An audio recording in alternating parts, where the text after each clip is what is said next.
झी24 उघड केलेलं रेशन घोटाळ्याचं प्रकरण आज सभागृहामध्ये गाजलं। झी24च्या बातमीची दखल घेत आमदार सदाभाऊ खोत यांनी विधान परिषदेमध्ये हा मुद्दा उपस्थित केला। रेशनिंग यंत्रणा अधिक पारदर्शक व्हावी यासाठी सरकारनं वेगवेगळ्या उपाययोजना केल्या, मात्र तरीही रेशनिंग यंत्रणेतला भ्रष्टाचार संपत नाहीये। रेशनिंग दुकानांमधून मरण पावलेल्या लोकांच्या नावे रेशनिंग उकळलं जात असल्याचा धक्कादायक प्रकार झी24 उघडकीस आणला होता आणि या प्रकरणाची दखल घेत सदाभाऊ खोत यांनी हा मुद्दा विधान परिषदेमध्ये उपस्थित करत अध्यक्षांकडे या प्रकरणाच्या चौकशीची आणि दोषींवर कारवाईची मागणी केलेली आहे। 2 दिवसापूर्वी काही बातम्या आल्या झी24 वरती, मी त्या बातम्या पाहिल्या। जे आपण गोरगरिबांना धान्य मुंबईमध्ये किंवा राज्यामध्ये वाटत आहे, परंतु मुंबईमध्ये बोगस धान्य मोठ्या प्रमाणामध्ये खोटी नावं दाखवून वाटप केलं जात आहे आणि त्यामुळे गरिबांचं धान्य कोणतरी लाटत आहे। तर त्याही संदर्भामध्ये आपल्याला निश्चितपणाने योग्य ती काळजी घेऊन सर्वसामान्य माणसाला कशा पद्धतीने त्या ठिकाणी दिलासा मिळेल या दृष्टिकोनातून सुद्धा आपण लक्ष घालावं लागेल। झी24ची रेशनची शीत भ्रष्टाचाराची भूत ही बातमी पावसाळी अधिवेशनात चांगलीच गाजली आहे। सभागृहात याबाबत मुद्दा उचलल्यानंतर आमदार सदाभाऊ खोत आता मंत्रालयासमोर आंदोलन करणार आहेत। रेशनची शीत भ्रष्टाचाराची भूत या बातमीची दखल घेण्यात आली आहे। आमदार सदाभाऊ खोत मंत्रालयासमोर आंदोलन करणार आहेत, अधिकाऱ्यांच्या पाट्या लावून आंदोलन करणार असं खोत यांनी सांगितलंय। आणि या संदर्भात सदाभाऊ खोत यांच्याशी बातचीत केलेली आहे आमचे प्रतिनिधी गोविंद तुपे यांनी। गोरगरिबांच्या धान्यावर डल्ला मारणाऱ्या रेशन माफिया असतील, रेशन दुकानदार असतील यांचा पर्दाफाश झी24 केला होता आणि याच अनुषंगानं विधान परिषदेमध्येही सदाभाऊ खोत यांनी या ठिकाणी सरकारला प्रश्न विचारलेले आहेत, यावर कारवाईची मागणी केलेली आहे।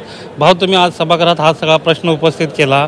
मेलेल्या लोकांचं अंगठे लावून रेशन काढलं जात आहे, ठराविक वेळेला ॲक्सेस दिले जात आहेत दुकानदाराला, कसं बघताय? निश्चितपणानं अन्न सुरक्षा योजनेअंतर्गत गोरगरिबांना धान्य वाटप करण्याचा निर्णय हा केंद्रानं आणि राज्य सरकारनं घेतला, परंतु अनेक ठिकाणी अन्नधान्य जे रेशनिंगला वितरित होतं ते काळ्या बाजारानं बाहेर काढणारी एक मोठी टोळी मुंबई शहरामध्ये आणि राज्यामध्ये कार्यरत झालेली आहे आणि झी24 याचा पर्दाफाश केलेला आहे। मी झी24 धन्यवाद देईन आणि हा मुद्दा मी सभागृहामध्ये उचलला की गरिबाच्या ताटातला घास हिरावून घेणाऱ्या ह्या अन्न माफिया म्हटलं तरी चालेल, रेशनिंग माफिया म्हटलं तरी चालेल आणि यांच्यावर कडक कारवाई झाली पाहिजे, कारण यांना आठवड्यातून 2 वेळा ॲक्सेस दिला जातो आणि हेच लोक हाताचे पायाचे धडाड अंगठे उठवत आहेत, सह्या बोगस करत आहेत आणि लाखो टन धान्य गहू तांदूळ बाहेर काढून खुल्या बाजारामध्ये विकत आहेत। अशा माफियांना मला तर वाटतं की जन्मठेपच दिली पाहिजे, कारण हे गरिबाच्या ताटातला घास हिरावून घेत आहेत। सगळ्यात महत्त्वाचं म्हणजे मेलेली जी लोक आहेत त्यांच्या नावावर वर्षांवर असे अंगठे मारून धान्य काढतायत, म्हणजे मुर्दे येत आहेत का इथं अंगठे द्यायला यांच्याकडे?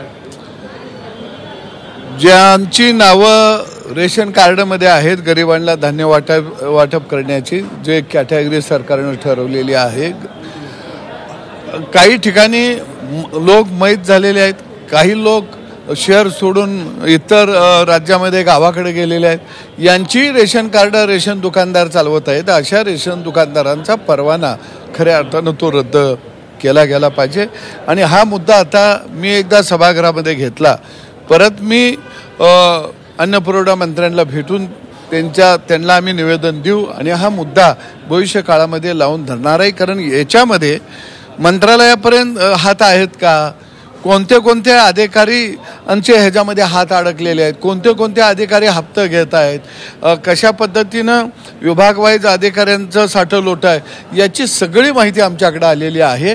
जर याच्यावर कारवाई नाही झाली तर या सगळ्या अधिकाऱ्यांचा बोर्ड लावून मी मंत्रालयाच्या पायऱ्यावरती बसणार आहे। एकूणच या सगळ्याच्या संदर्भात मी अन्न नागरी पुरवठा मंत्र्याकडे तर तक्रार करणारच आहे, परंतु वेगवेगळ्या पातळीवर याचं आंदोलनही करणार आहे आणि जे यातले दोषी अधिकारी आहेत त्यांच्या नावाच्या पाट्या लावून मंत्रालयाच्या समोर आंदोलनही करणार असल्याची भूमिका जी आहे आमदार सदाभाऊ खोत यांनी घेतल्याचं पाहायला मिळतं.